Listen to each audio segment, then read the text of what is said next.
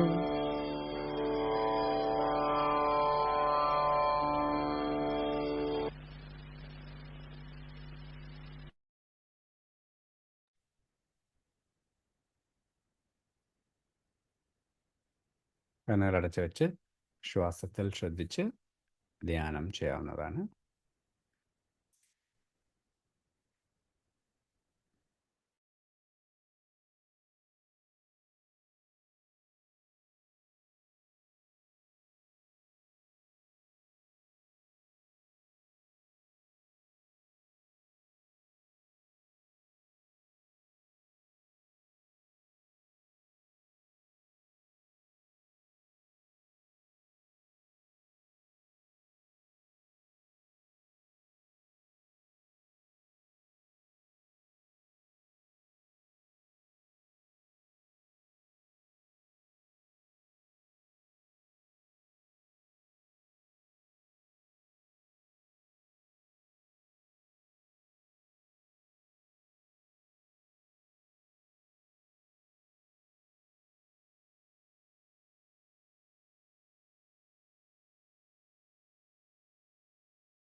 സാവധാനം ചുറ്റുപാടിലും സ്വന്തം ശരീരത്തിലേക്കും ശ്രദ്ധ കൊണ്ടുവരാം.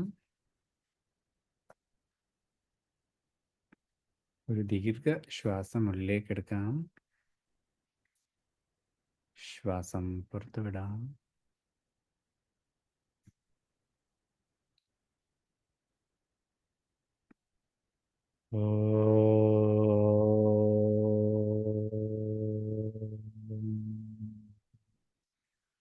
കായേന വാചാ മനസേന്ദ്രിയേവ ബുദ്ധ്യാത്മനാ വാ പ്രകൃതി സ്വഭാവ കരോമി യത് സകലം പരസ്മൈ ഗുരുദേവപാദേഷു സമർപ്പയാമി.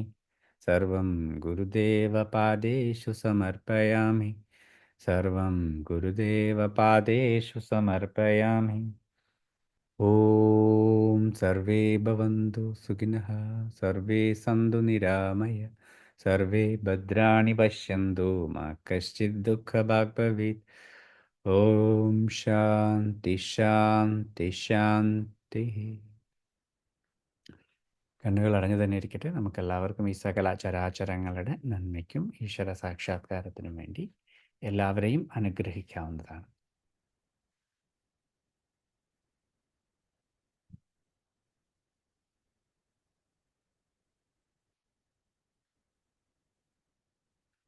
പൂർണ്ണമെന്ന് തോന്നുമ്പോൾ സാവധാനം നിങ്ങളുടെ കണ്ണുകൾ തുറക്കാം.